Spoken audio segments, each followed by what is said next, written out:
Hello, we're Elvis photo fans. Let's talk about what happened on July 8th in Elvis's life throughout his career. 1957, July 8th, Elvis Presley had Teddy Bear hit number one. And it was his eighth number one hit in the U.S. in the past 15 months as of that July. The song was a number one hit during the summer of 57, stayed there for 7 weeks, which is incredible. It was the third of four Elvis Presley songs that hit number one that year. It also hit number one on the R&B Sellers list.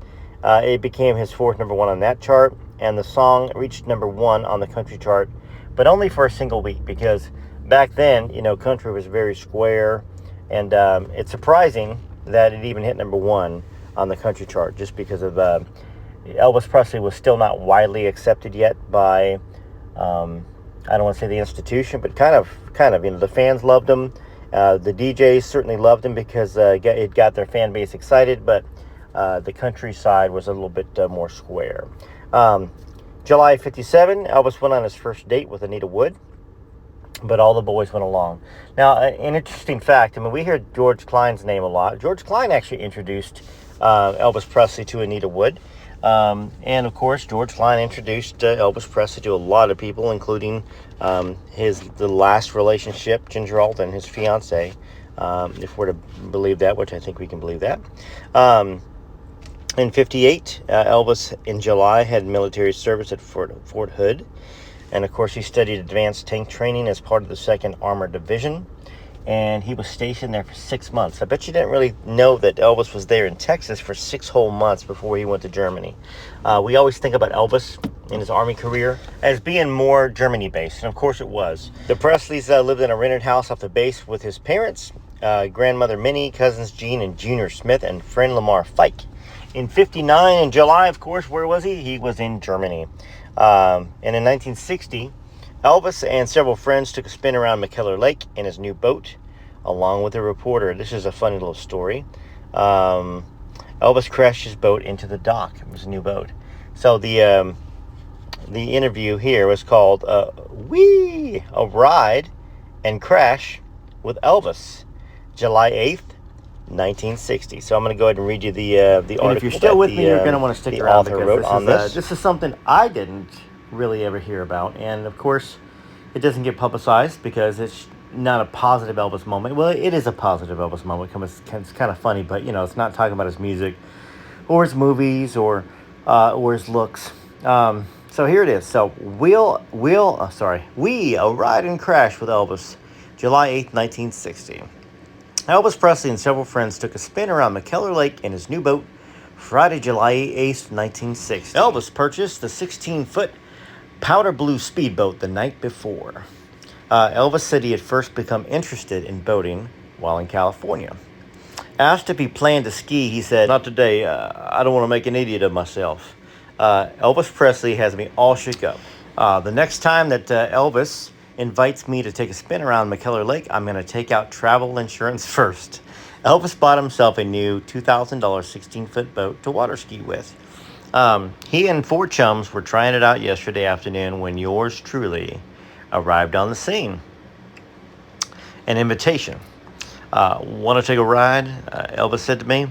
I should have known better because he had just said, this was the first time I ever drove a boat.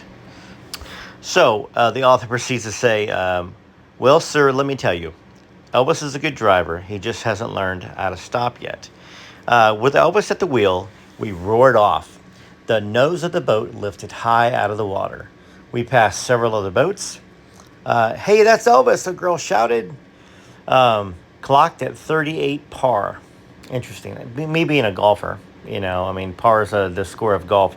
I guess 38 miles an hour is what par means. Another boat pulled alongside, clocked Elvis at 38 miles per hour. Nothing, not bad, but nothing like his Cadillacs. So we banked, and Elvis headed the blue and white Speedster back towards the marina.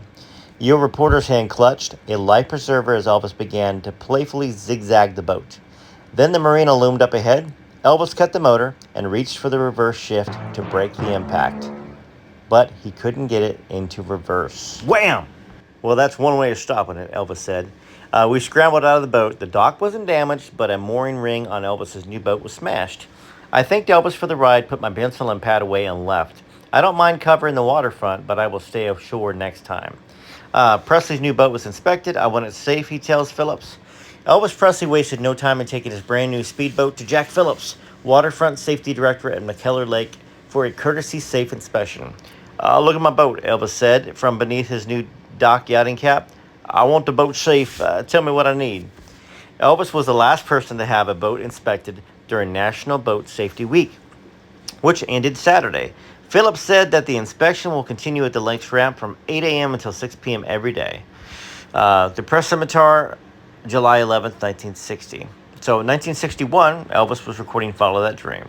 64, the Elvis Presley movie Viva Las Vegas, generally regarded as one of the best, was number 8 in the U.S. In 66, he was recording Girl Happy. 67 in July, Double Trouble. 68, Speedway. Elvis reported to the National Guard for pre-production of his new film Charo in 68.